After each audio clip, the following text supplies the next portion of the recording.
the World International Organization, like the World Bank, the United Nations, the IMF, and many others, have not been designed to face the kind of challenges that we are facing now.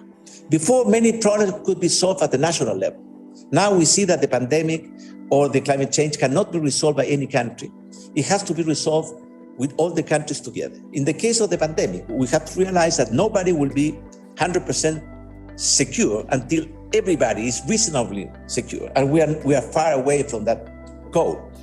We have so many countries that have not access to vaccines. And in terms of climate change, of course, that we need to change the architecture. That's why we have proposed a new international treaty to face future pandemics and to strengthen the World Health Organization. And we think that we have to do something with the international architecture to face climate change, because now everything is voluntary. So we go there and every country can do whatever they want. They commit themselves but on a voluntary basis. That's not enough. It's not enough because the problem is too big. And it's not enough because it's too urgent.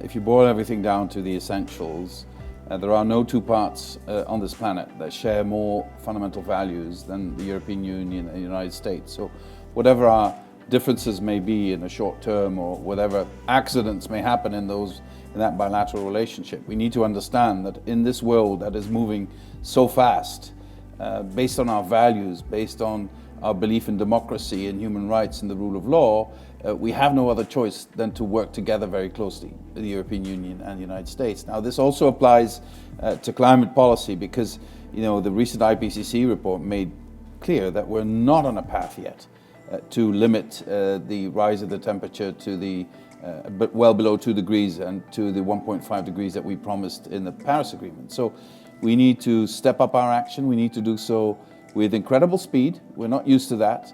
And then in an environment with changing geopolitical circumstances and in an industrial revolution, because that's the other part that we cannot miss. Tackling with COVID at the same time. So the conundrum is that we have so many challenges at the same time. The good news is that we can have an integrated approach to all these challenges that helps us come out of this stronger as societies, fairer as societies, and also with our values projected across the globe in a better way.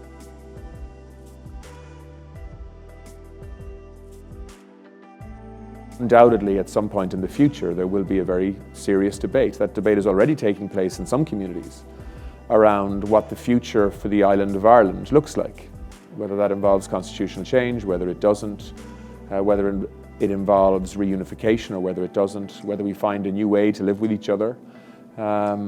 But certainly the pressures that Brexit has caused in Northern Ireland, and the tension, to be honest, that it has caused between Dublin and London, in relation to trying to solve problems together, has resulted in many, kind of fast forwarding their thinking, if you like, and looking at more radical solutions than maybe otherwise would have been on the table. That's true. The final thing I'd say on this is that history tells us that when the British and Irish governments work together to solve problems, then that creates a stable atmosphere in Northern Ireland to allow parties to work together also.